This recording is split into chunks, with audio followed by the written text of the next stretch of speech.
Welcome to the podcast where mental health is at the core of what we focus on. We strive to develop people like you to maximize who you are and what you've been called to do by sharing tools and resources for better brain health. And now here's your host, Juan Garcia.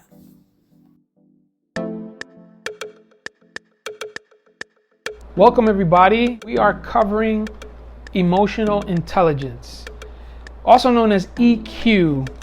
And last episode, we kind of broke down what is emotional intelligence, why is it important?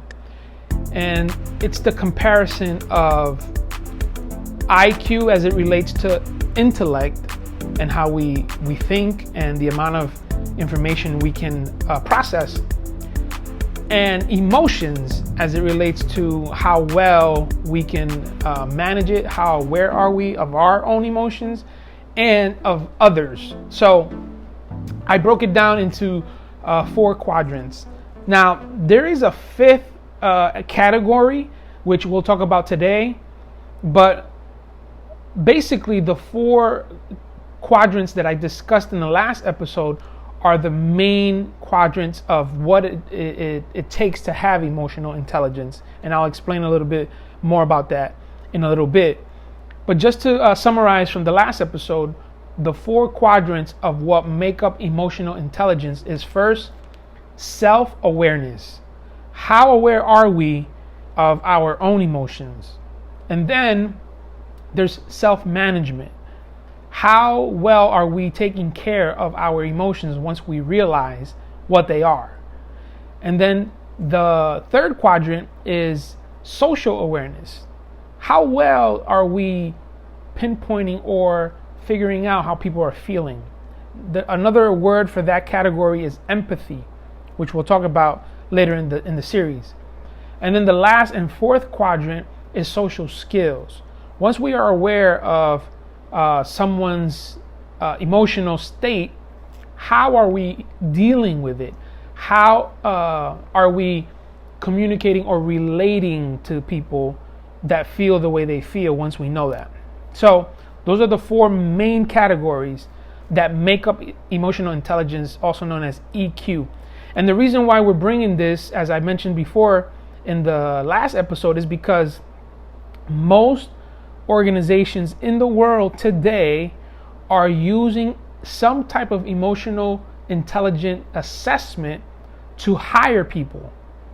Did you know that millennials average 7 to 8 careers? I mean, that's crazy. I know a lot of people that have been in the same workforce or in the same job for 25, 30 years. As a matter of fact, I have a friend that was a postal worker and he just retired, 30 years of service for the U.S. Postal Services. That's amazing. But here we have a whole generation, and that's millennials. That's a stat that we found in the millennial age bracket. That's not including Gen Z, Gen Ys. I mean, that is a pretty staggering figure to realize that millennials average 7 to 8 careers. So what do you do when you have a good amount of people in our society that are averaging 7 to 8 careers in their short life, when so many organizations are now looking for how high is their emotional intelligence? Well, you put a podcast together and you make some episodes about it, right? And so that is my motivation behind this, no pun intended, and we'll apply that in a little bit as to why that's kind of an internal joke for me. Because today we're going to talk about the foundation of those 4 quadrants, which is motivation. And I wanted to really break this down as we move along in this series, because it is super important. Many in our society, whatever generation you consider yourself or you fall under, many in society are not settling or are not comfortable where they are, and so they're always evolving or reinventing themselves, which can be healthy. There is a healthy aspect of reinventing yourself. The concern is when the reinventing of self is at a cost of losing your own identity, of losing the true self, which you probably have not even identified. And I'm sure a lot of it has to do with false beliefs. I'm sure a lot of it is tied to idols that have been put up, or idols that have been in the way of identifying not only your true identity, but potential false beliefs that you've been believing for either most of your life, all of your life, or as of recent. Or you get into a relationship and you realize who you truly are, and it's a very, very dark place, and it's hard work. And so I want to make sure that I bring this resource to you so that you are aware not only of what's expected in society in terms of, working for companies today, but also for your own mental health, because this is the podcast that you want to listen to for mental health. I want to bring about helping so many people that I get overly excited, but I want to bring about information that will serve as a resource for mental health and peak performance, because you will be challenged in many ways, and I want you to be prepared. So emotional intelligence has to do with your self-awareness, your self-management, your social awareness, and the social skills that come with that. So under all of that, what is it that undergirds or holds up the quality of all of those different quadrants? What is it that the 4 different boxes that we just talked about sit on so that it can be healthy? What is it that's holding it up so that it's stable, it's sustainable, and it manifests as you move along in different relationships in your life? That word is motivation. Simon Sinek, one of my favorite communicators of today, he actually wrote a book about finding your why. And it's been a great hit, a great success, bestseller, because people have realized that they've been living their lives not knowing their why. They know the who, they know the what, but they don't know the why. Now, the who could be people, it could be organization, it could be context of place. The what can be a product, it can be a service, but the why, only you know. No one else can tell you what your why is, because it's embedded in who you are. But if you're struggling in your identity and you really don't know who you are, how are you going to identify your why? So one of the assessments that I've used in the past, is called M-Core, which is motivational core. And what it does is it asks you specific and strategic questions, and it compiles your responses with an assessment, a report that tells you what are your core motivators. What is it that's inside of you that is driving the reason why you do what you do?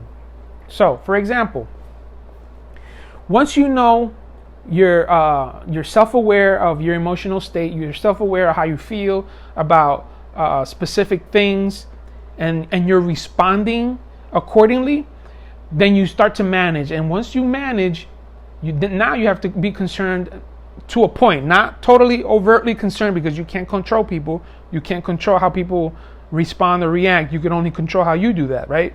So once you are aware of yourself, and then now you are aware of others, now whatever motivates you to do what you do, it's what's going to drive you to do that.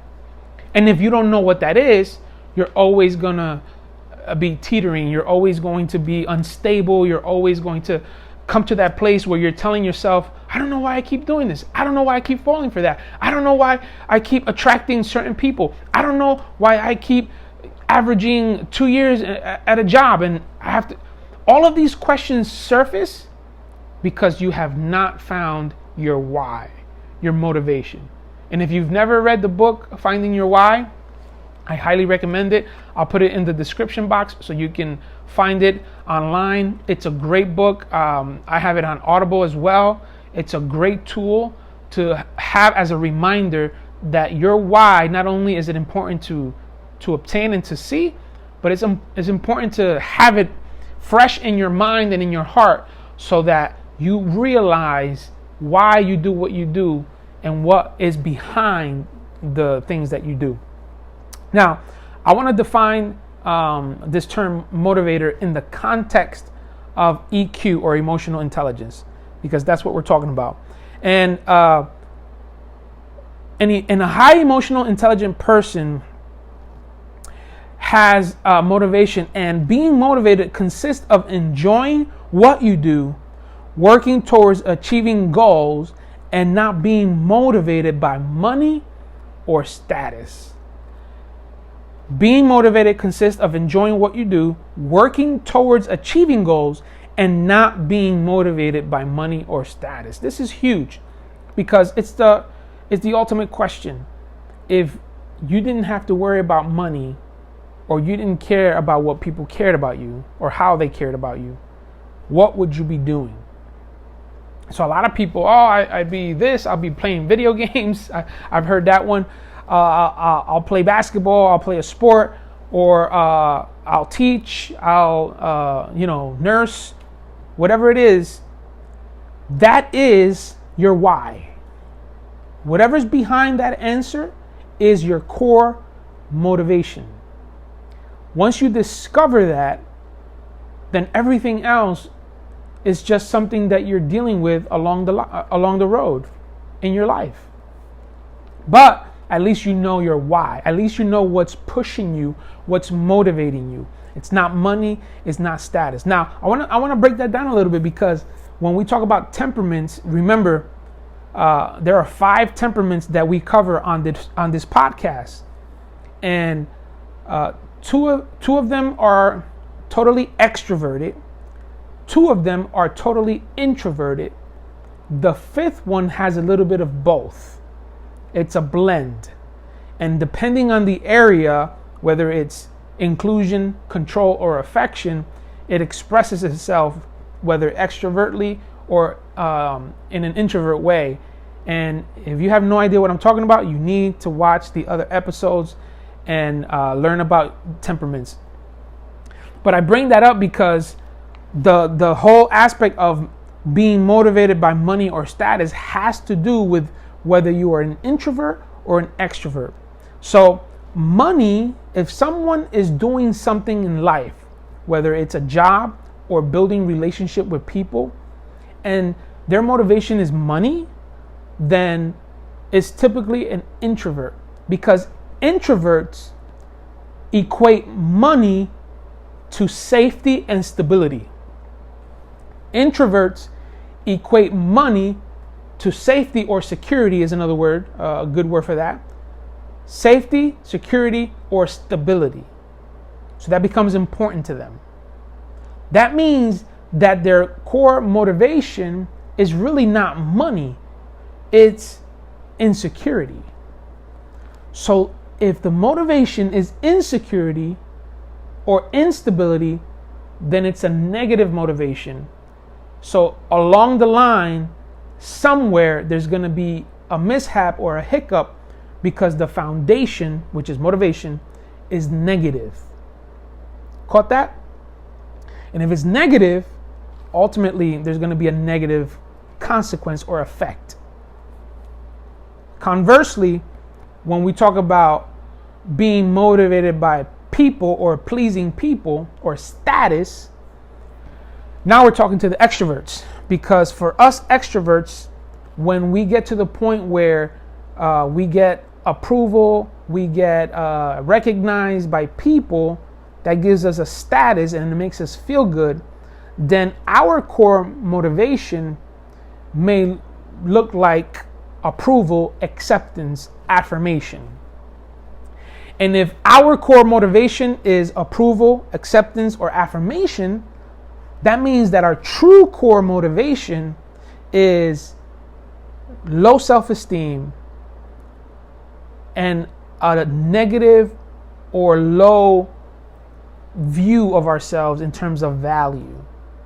And so we seek it in the type of work that we have, title, or in the approval of the people and the likes and the comments and the followers and all of these other things that feed our missing approval of affirmation, or whatever it has to do with us looking good in public. So again, that's also a negative core motivation. And so because our foundation as it relates to emotional intelligence is heavily dependent on our motivation, then eventually that too will crumble, because if we're introverted, we're either motivated by money, which is a sense of security, which is not real, or we're motivated, if we're extroverts, we're motivated by status, which is people pleasing, or people getting us to feel good about what we do or what we say. That's also negative. It's unhealthy, is what I'm trying to say. So our motivation has to be solely because this is what we want to do in life, right? Being motivated consists of enjoying what you do, working towards achieving goals, not money or status. When you are motivated by goals that you set for yourself because of answering to what you've been called to do in this world and in this life, then you're not concerned about money, even though it's important, and you're not concerned about status, even though that's important, because money has to do with security. But the false sense of security is what you want to stay away from. You want to make sure that the money that you're making is a result of you setting goals and reaching those or crushing those goals. So now the money's coming in and it's giving you the opportunity to live a life. If motivation is status, then you have to make sure that that status has to do with you leveraging the platforms or whatever exposure you've been given because of your gift sets, so that now you can use that platform to empower more people, to encourage more people, to give them the services that they need so that they too can live their life in a successful way. So your core motivation is key for emotional intelligence. EQ starts with motivation, and what motivates you will determine how far or how quickly you can reach that goal. Now, a lot of people want quick fixes today. That's not the way it goes. That's why so many people are averaging 7 to 8 careers, because they see that they're somewhere for 2 to 3 years and there's no real growth. They got in it for whatever the reason it was, and now they're seeing themselves stuck. And because they see themselves stuck, they figure they need to make a change in career or in jobs. When in reality, if they really seek their motivational core, or their core motivation, however you can say that interchangeably, then they'll realize that they're seeking money or status, one or the other. They're not really seeking or enjoying what they're doing. They're not really seeking fulfillment in the type of work that they're doing. And so that's already shaky ground. That's already sandy ground. That the sand begins to crumble within itself, and you have really nowhere to stand. So you need to identify what is your motivation behind what you're doing in terms of work, and also what you're doing in terms of relationships. Is your motivation to establish this relationship so that people can stop asking you why you're still single? Is your motivation doing this thing because you're gonna make $30,000 in a month, and they're promising you all this money, and so you're going crazy trying to get everybody to buy this product and get their mama and their mama's mama to sign up because you need to make $30,000 this month because that's what they said you would if you get 30,000 people to sign up? What is your core motivation?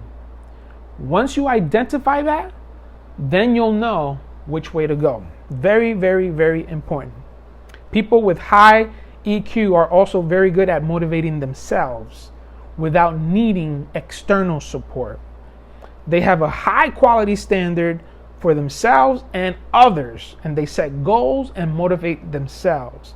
So when, a pandemic hits and all the gyms shut down, they do workouts at home. They go somewhere, whether it's a different room or they go right outside of their house and they do jumping jacks, they do different things. There's so many apps today that you can use. You figure out a way, you motivate yourself because you have goals to set. You have goals to crush. Now,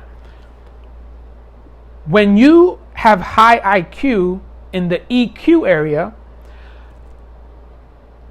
you motivate yourself, and you also have the great ability to motivate others by understanding what motivates them on an individual level.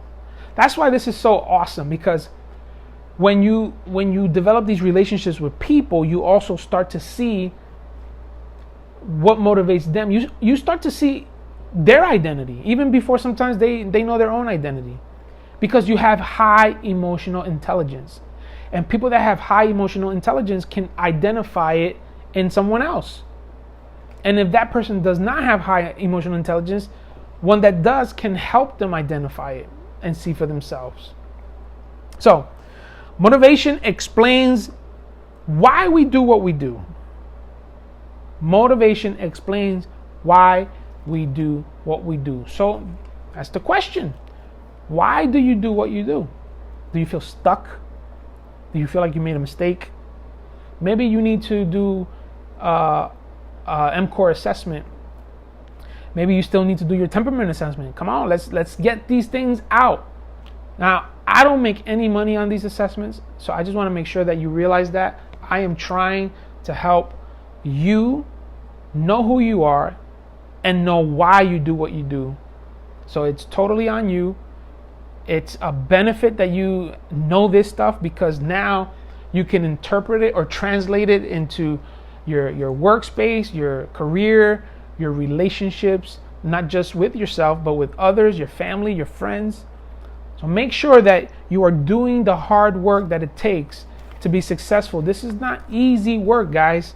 This is hard work, but it's hard work that pays off. It's hard work that pays you back. It's high on ROIs.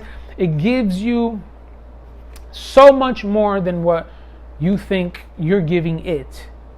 Because remember, anytime you invest in yourself or in others, the rate of return, the ROI, is compounded. That means it's greater. So you reap more than what you've sown.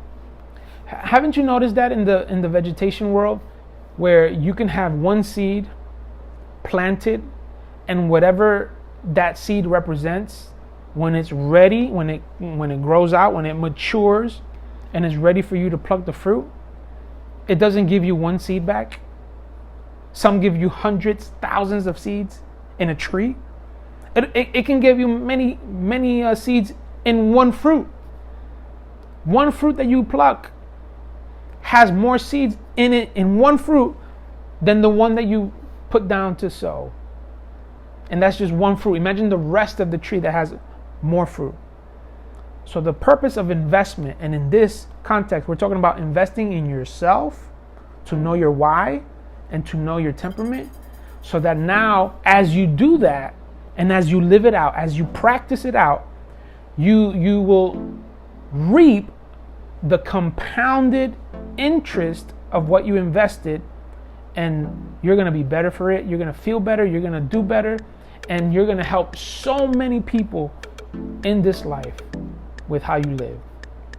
So know your emotional intelligence, know your what, know your why, and I will see you on the next episode. Thank you for tuning into our podcast. For more information, visit our website at juangarciaenterprises.com. Our host, Juan Garcia, is available for speaking, coaching, and one-on-one counseling. You can email us at info@juangarciaenterprises.com. Until next time, remember, we only have one mind, so mind yours.